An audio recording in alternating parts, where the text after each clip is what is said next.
Champaign County Agriculture Today with your host, Dennis Riggs.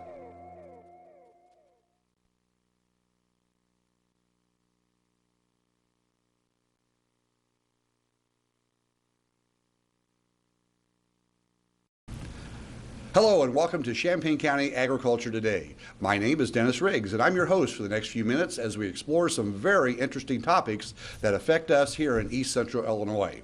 Today in our program we're going to be talking about two items that may not sound related. One is the Mahomet Aquifer, the source of water for most of us here in East Central Illinois. Number two is ethanol production, the use of water and corn to make fuels for our vehicles. How do those relate? How could those tie together? Well, of course, it takes water to make ethanol, and we've got to find out, as a lot of people are wondering right now, is there enough water to go around for the use for our domestic water supplies and for the use in our ethanol production? We're going to find out, so you sit back and relax, and we're going to take a look at that today. We have two great guests on our program today. Glad to have them with us today. First of all, from down at the Newman area, we have Roger Sy. Roger is past president of the Illinois Corn Growers Association. Roger, thanks for being with us today. Thank you for having me. Good Pleasure to have be you here. Thank you very much. And next we have Al Wiederman. Al is with the Illinois State Water Survey. And I hope I said the last name right. Did I get it right? Wireman. Wireman. That was almost close, wasn't it, Al? Good enough. Good to have you with us on the program today. It's a pleasure. Great. Well, what we're going to do is we're going to start off today and we're going to actually talk about the Mahomet Aquifer and get just a little bit of background on what it is.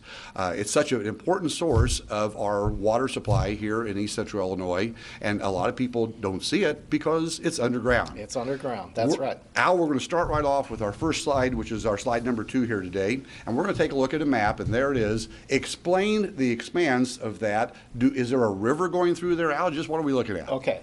The aquifer, as you see on the map, extends basically from the Indiana state line. Of course, it extends actually back into Indiana, but for Illinois, it starts at the Indiana state line and traverses underneath about 15 counties, 14 counties in East Central Illinois, and ends at the Illinois River there south of Peoria. And it was formed by a river. So the bedrock surface that forms the bottom of the aquifer is a river valley, but that valley filled in with sand and gravel, and that's the aquifer. So the aquifer is something you can actually physically stand on. It's not a hollow spot. It's sand and gravel grains that the pore spaces are filled with sand and gravel. Now, the really interesting part about it, it has a start and it has an end. A lot of people may think that it just runs across our nation and we're just taking a certain part of it. But there is a starting point and an end point. Yeah, the valley itself has been traced all the way back to Ohio and maybe up into West Virginia. Mm-hmm. Now, the tricky part is that once we get over into Indiana, a lot of the valley is actually filled in with clay. Oh. So it doesn't really form an aquifer at all. Now, I also understand that it has different heights. Our slide number 3 here is going to talk about the different heights of the aquifer. Right. Let's take a look at it, right, because it's not the same depth all the way through. Explain this slide now for us. This is a map of, basically, it's a topographic map of the water surface in the aquifer. So we measure these elevations by measuring depths to water in wells that are finished in the aquifer, and then converting those depths to water to elevation. And the water in the aquifer, just like surface water, moves downhill. So we're looking at water moving from high spots to low spots across the aquifer. And those green arrows kind of depict the flow directions, and you can see that generally speaking the flow is down the valley from up around Paxton down towards the Illinois River. Now, of course, we have one big capture zone here, and that's the Champaign pumpage. The Illinois American wells are pumping about 23 to 24 million gallons a day, and so they're capturing a lot of the water that's moving down the valley. And you can kind of see that cone of depression just west of Champaign. Now, as we take a look at that map, we see that there are a lot of communities across East Central Illinois that pull off of that. Yep. Our next slide is going to talk about the different communities, and that's our slide number 4 here, and we see that there's a lot of water usage regionally from that aquifer. Explain how this was measured. You bet. We have a program at the Water Survey that collects this water use information annually. Now I just put a few communities up there for some of the communities around here, but actually there's probably on the order of 50 or 60 communities that actually use water from the Mahomet. All told, their water use combined is about 70 million gallons a day. That's just for public water supply. If we throw in industrial use, it's another 30 million gallons a day, so that brings that usage up to 100. And then if we throw in summertime irrigation, we're adding another 100 to 300 million gallons a day, especially in the summertime when it's dry. Like right now, in some parts of the region, we're pumping a lot of water for irrigation. So, what's interesting about this aquifer is that it's a flowing river, although it's not like what we normally see as far as you look out at the Sangamon or the Kaskaskia or something like that. We have a slide that shows how that water actually flows underground. That's slide number 5. Right. And we're going to take a look at that, and it actually shows that porous systems. Explain, exactly. Is this how that water moves through the ground? Exactly. See, that magnified little part on the slide there shows kind of the sand grains and then how the water occupies the void spaces between the sand grains. And then the water is kind of moving on this tortuous path through those pore spaces. Now, when we talk about flow, we're really talking about a very slow movement, probably on the order of 1 to 2 feet per day. So it's not like a flowing river, but it is moving slowly from that up gradient or uphill part down the valley. So it actually is a flowing river. And the one thing I would like to point out here too, also, it's a huge resource. There are many, many gallons of water available, and it's being recharged as we speak. That's right. Good. The recharge of the aquifer really is from snowmelt and rainwater that falls over the aquifer. It's not really there's no water coming in from out of the state or from Lake Michigan or Lake Superior, as I've heard some people say. No, it's snowmelt and rainwater that's filtering through the materials from land surface down. Now, the top of the aquifer, for example, here in Champaign County, the top of the aquifer is about 200 feet down. So it takes a long time for that water to get down to the aquifer. Some studies that have been done by the State Geological Survey suggest that the water is 3,000 to 5,000 years or more old. So it takes a long time for the water to get down there. But the one thing I want to reiterate is that water is constantly moving down there. So it's not like it's not like an oil resource that once we take the water out, there's no recharge. Good point. There's constantly water refilling what we take out. It just takes a long time to get there. So the water we're drinking now is quite old, but there's still water moving down that started 5,000 years ago that's getting down there now. Great. Well, what a resource there, and is, of course, very useful for our domestic water supplies. But now I'm going to turn to Roger. We're going to talk a little bit about a new use of the water because of our times with our fossil fuels very presumptuously running out and concerned. Agriculture has stepped forward, and there's now a thing called ethanol.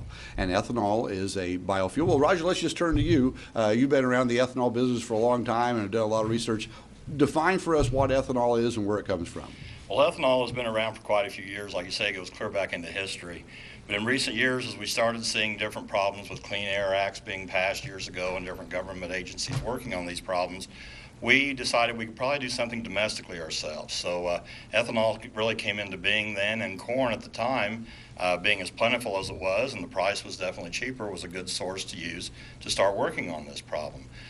So the act of using ethanol in our automobiles, as it started to grow, so did the farmers need to grow more ethanol. So we've been growing at a steady pace, increasing year by year. And because of that, we're starting to answer some of the call to our nation's need for energy. Very good. Well, ethanol is a great fuel, and it does have an effect on water. And tell you what we're going to do. We're going to take a short break here, but when we come back, we're going to talk more about how water is used in the ethanol process. So you stay tuned. We'll be right back in just a few seconds and talk more about ethanol and our water supply. It takes 1,500 gallons of water to process a barrel of beer.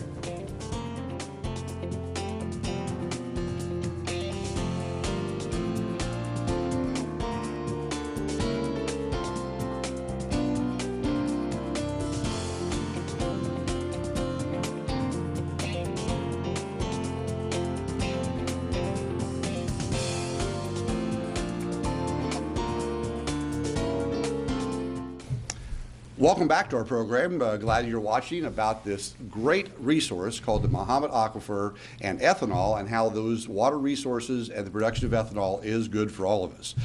Roger, we were talking before the break about ethanol, how it's a great fuel, it's a clean air supplement. Tell us about how water is used in the production of ethanol. Well, we definitely could not make ethanol without water. Water is actually the biggest, other than corn itself, ingredient in making the ethanol. Currently, we have a lot of plants out there in different ages through, 15 years ago up to current time, and it currently takes around 3.5 gallons of water to produce 1 gallon of ethanol. So most plants average about 100 million gallons a year of ethanol production, and as such, they would use roughly 1 million gallon of water each day in that production. Now, you say that we've had a long history of ethanol production, and we have a slide here that's got a very interesting fact. Our slide number 6 is going to pop up here, and it's going to show folks that according to the Argonne National Lab, the number of gallons used has decreased. Why is that? Well, necessity is the mother of invention, as they say. So years ago, when water was plentiful, corn prices were cheap, it was easy to come by. But as the need increased for more and more ethanol, so did the need for more water to make this ethanol. And they use it not only in the fermentation process, but they also use it in cooling at the plants. So in 2001, they did a study and figured out that about 4.7 gallon of water is what it actually took to create a gallon of ethanol. So since that time, we have increased the use or the making of ethanol while decreasing the use of water by as much as 26%. Let's talk about how that water is used. It's not like used up. And there's also chances to use water that maybe doesn't come from the aquifer in some parts of the ethanol production. Explain how that works. That's exactly correct. There's a new process now that they're working on many of the new ethanol plants that are coming up called fractionation. And this will actually do away with part of the fermentation process. Before, we had to put the water in a blend and it had to boil, get the starch out, which is what we use to make the ethanol, leaving the proteins, the minerals, and other things separated. This is all done ahead of time now, so this will take part of the water out of that process. Like I said before, a lot of the water is used in the cooling process in the plants themselves. So this water is heated as it cools down the other processes, so part of this goes up into the air as steam, as vapor, and will actually become part of the water again as it goes back as part of the atmosphere and will be returned to Earth as rain later on. So the towers do quite a bit of that themselves. Now, the water that is used in the actual fermentation process is not reused in the plant itself. But what is used in the cooling towers is pure, clean water and can be used for many different processes. Now, the fermentation water, does it just go away? Where does it go? They have ways that they get rid of it without just putting it directly back into the environment. Okay. There are also, many of these new plants have scrubbers and cleaners in the water and work with other industries nearby, so they can actually share and use some of the different waters from one plant to another. Very good. Well, it sounds like that technology is continuing to increase all the time, and like you say, it'll probably even get better in the future. With the help of universities and such things as the National Corn to Ethanol Research Lab at Edwardsville, they're coming up with new practices for this all the time and new ways to utilize it and make it even better. Very good. Well, Al, I want to get back to that aquifer itself, a little bit more discussion on that, because it is kind of a hard concept to understand. Let's talk about unconfined aquifers. There's a difference between confined and unconfined. We have a slide number 8 that we're going to put up here. Explain what an unconfined aquifer actually is. Okay. Actually, the Mahomet Aquifer is confined and unconfined depending on where you're at on the aquifer. It is unconfined over in Mason County. And when we say unconfined, basically the top of the aquifer is the water table. And the aquifer and the water table are in communication with the atmosphere. So if you're familiar with Mason County, where a lot of the irrigation goes on, it's very sandy soils. And the aquifer, basically you're standing on the aquifer in Mason County. It does not have any overlying clay layers like here in Champaign where it's 200 feet down. Out there you're actually standing on the aquifer. And so recharge to it is very rapid. Rainfall can fall. In fact, some of our work at the Water Survey suggests that rain falling on the land surface in Mason County enters the water table or the aquifer within days. Really? As opposed to thousands of years back here in Champaign County. All right, well, let's bring up our other slide then, the confined aquifers. That's slide number 9. Let's take a look at that and explain, is that more Like around here then? That picture is more like around here, where we have a series of confining layers, mostly clay, that sit on top of the aquifer. And then the aquifer itself, the water, is under pressure. And so when we drill a well into the aquifer, the water levels will actually rise up in the well above the top of the aquifer. I say this is somewhat analogous to a water tower in your town, where the water tower is putting pressure on your faucet. And so when you turn your faucet on, you have water pressure. The same thing is here, where we don't really see the pressure in the aquifer till we put a hole in it, and then the water rises up in the well. In some cases, in fact, up like in Ford and Iroquois counties, there's enough pressure in the aquifer to cause the well to flow. And that's what we get when we call a flowing artesian well. An artesian well, which we Yes. actually have a picture of, which will help us out there a little bit. Our slide number 10, then, we have confined aquifer, like we have in this area, and then maybe this is Ford County we're looking at right here, could who be, knows, yeah. of the artesian well. And there's enough pressure to bring the water to the surface. That's right. And so the water can actually flow. You don't need to put a pump in it. You know, you're not going to get a lot of water necessarily, but you know, you wouldn't necessarily need to put a pump in it to get water out of the well. What's the depth of that well approximately to make something like that happen? Well, you just need to tap into the top of the aquifer. So, you know, around here, that's probably 200 feet or so. To get the production you want, obviously, you're going to have to drill the well deeper into the aquifer so that you can put a pump in there and actually pump a significant amount of water. Well, Al, you brought some interesting facts and some history about the Muhammad Aquifer that I'd like to go over. This slide number 11 gives us a historic look over the last, from back about 1955. Explain to us what we're looking at there on this slide. Yes, I threw a couple of graphs in there. We call them hydrographs. They're basically graphs of water levels in wells over time. And this first one is a graph of a well over in Mason County near the Illinois River. We've been collecting water level data in that well since the 1950s, since probably the last really major drought, major multi-year drought that we had in Illinois. And what it shows is, one, of course, some seasonal variation, annual variation, which we see because of winter and spring recharge events and then drying out in the summer. So then the water levels drop during the summer. But what you also see that's very interesting on that graph is in the late 80s, our observation well actually went dry. So it was over 40 feet to water, and the well went dry. But in 4 years later, we had the Great Flood of '93, and we had record highs in that same location. And you can see that on the graph, too. There was a good spike there. It really went up. Yeah, and so what's, I think, interesting about this is an area that has grown with irrigation usage from virtually no irrigation in the 1950s to now where we're pumping over 100 million gallons a day for irrigation. And you really see no impact on that hydrograph. There's no long-term trend. It's just going up and down seasonally and reacting more to climatic conditions.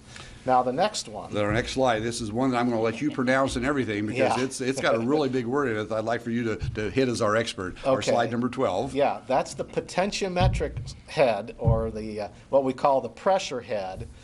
So this is a graph of water levels in a well just west of Champaign, out on Rising Road, and obviously you can see a trend in that one. And this is a drop in the water level, or the pressure. I should be careful to say that because, again, this is the confined aquifer now we're talking about. And on the left-hand axis, we're actually showing elevation rather than depth to water. And the bottom axis there is 600 feet, I believe. The top of the aquifer is down around 550 feet elevation. So this water level then is 50 or more feet above the top of the aquifer. And so what we're seeing now in this graph is a loss in pressure on the aquifer around Champaign. We're not actually draining the aquifer at all. And some people have that conception that this water levels are falling, we're emptying the aquifer. In fact, we're taking pressure off of it, but we haven't dewatered the aquifer at all. We'll tell you what we're going to do. We're going to take a short break here, and when we come back from this break, we're going to show a graph that probably explains why that pressure is coming back. So you stay tuned. We'll be right back with more information right after this. The Illinois River watershed receives 36 inches of annual rainfall. In urban areas, 29 inches result in runoff from impervious surfaces like parking lots and roadways, and 7 inches evaporate. In rural areas, 27 inches are used by plants, 2 inches result in runoff, and there are 7 inches of groundwater recharge.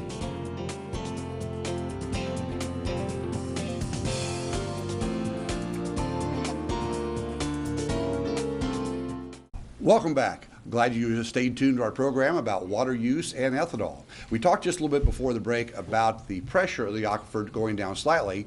What's the reason for that? Well, we've got a slide we're going to show you right now, our slide number 13. And Al, we're going to come right back to you. And this is a graph that goes the other direction across the axis as the one we just saw. Exactly. Explain what's going on here. Yes, now we're looking at water use in the Champaign area, and you can see it grows tremendously from about 6 million gallons a day in 1960 in the 50s to over 20 million gallons a day currently. And so we're seeing this rising use of water in the Champaign area, and that translates directly to these falling water levels. The cone of depression that's created by the wells pumping to supply us with our water has to create that lowered water level in order to provide the water. So it's really a physics thing. Well, appreciate you folks over at the Water Survey keeping track of that, and we'll look for more information on that in the future. I want to get right back to Roger here for just a second. Roger, we've seen that there's a lot of water concerns. We're using water, and of course, there's also a lot of fuel concerns, and we're still using fuel. Tell us about the amount of water that it takes to make like a gallon of ethanol. The efficiencies have become so much better for the past few years, but when you compare it to other uses that we have for water, it's actually pretty minuscule in itself. We use roughly, like I said earlier, 3.5 gallons of water to make a gallon of ethanol. But when you stop and figure that when we're refining crude oil to make gas, you're looking at around 46 to 50 gallons of water to create that 1 gallon of the gas. We've got a slide we'd like to put up that has some facts and figure here, our slide number 15, and we're going to take a look at that, and it talks about that number, the 3.4 gallons to produce the corn ethanol. Tell us about the ethanol plant. In a day's usage, it can go through some water, but of course not all of it's completely used up. It can definitely go through some water, but like we said earlier, some of that is used in other processes. And also the fact that, like we mentioned earlier, the effluent water, the gray water that we are starting to see used coming from the communities, we're able to recycle some of that. They're doing a lot of research on that now so that we'll be able to possibly refine and purify that water, scrub the waters, as they were saying, and use it for many different processes within the plants. As farmer, I'm very proud of the fact that there's a lot of crops here in the state of Illinois, and that in itself helps to hold the water and keep it in our soil rather than having a lot of runoff like we used to have. We've made a lot of changes. So that's helping to keep the supply of water that actually falls within our county right here for use within the county or within the aquifer. Tell me about water to grow the corn itself. Here in East Central Illinois, is that a big concern, or is that kind of just a natural thing? Well, this year it hasn't been a very big concern, that's for sure. But yes, in some years, this is kind of an area that's in between two major areas, as you're well aware of being a farmer. Some years we get all the water we need and some we don't. So it's that way in everything we do in agriculture. It's either a time of plenty or a time of shortages. On the whole, though, as far as using irrigation and such in this area, that's not a big problem for this area. We don't use that much of it. And we have good rivers and stream systems in the area, good tiling systems, stuff that help to replenish and restore the water that we do use. Mm-hmm. So there's actually plenty there, I feel, for other uses such as the ethanol production. Al, let's talk about the agricultural side. I know you folks do a lot of research, watching the usage, that type of thing. Is agriculture factored in usage? Does it have that much to do with the aquifer? Oh, well, certainly out in Mason County, like we were talking about, where the sandy soils just can't hold the moisture, they need to irrigate in order to support their crops. We are seeing some increase in irrigation usage here on the eastern side. Of course, it is going to be very weather dependent. But I think one of the things is with the crop prices being able to support the investment in an irrigation system, we may see more of that, a willingness to be able to invest in it, knowing that if they have a dry year, they can turn on that system and get the crop that they need. As far as that, we looked at the map earlier about the expanse of how many county, the 12, 7? About 14. 14 county area. The number of gallons used by agriculture, though, compared to commercial or municipal, any idea what that would be? Well, it's about equivalent. We're talking on average about 100 million gallons a day for irrigation and about 100 million gallons a day for public water supply and commercial industrial. So we're sharing very well. Yeah. Okay. Well, very good. Well, once again, I'd like to take a chance to thank you, gentlemen, for being in today. It seems like two different things here when we're talking about the Mahomet Aquifer and ethanol production, but as you can see, they are tied together. Water is very important as far as the production of our crops and, of course, for the sources of commercial usage. So thank you very much. We appreciate you being with us today. And we'd like to thank you for being with us today. You know, this is a topic that enters into a lot of people's mindset when they talk about agriculture, when they talk about ethanol. It's sometimes hard to separate the emotion from the facts, and I think that's why a program like we have here today is very important. I want to wrap up with Roger here. Roger, on the ethanol production, do you think that this is something that our nation's fuel supply needs for the future? We definitely need it. And I'm not here to say that corn is actually the only game in town either. We're going to be looking at cellulosics. There's going to be quite a few different things such as miscanthus grass, switchgrass, corn cobs, all of these things, as we use them in moderation, they're not going to hurt the production and they're not going to hurt the water system. They're not going to hurt their environment at all. Okay, so it's a bright future. I think so. All right. Well, once again, thank you for tuning in today. We appreciate you watching and hope that you'll continue to watch these programs, because what we're trying to do here is give you facts and information about agriculture so that you, maybe a non-farmer, maybe you are a farmer, maybe you're a landowner, or maybe you don't even live close to East Central Illinois, but because East Central Illinois is known for being a breadbasket and a high production area for crops, this is very important. So we hope you'll keep tuning in again and let us know what you're thinking. Always feel free to respond and send us an email. This is Dennis Riggs. Thanks for watching Champaign County Agriculture Today.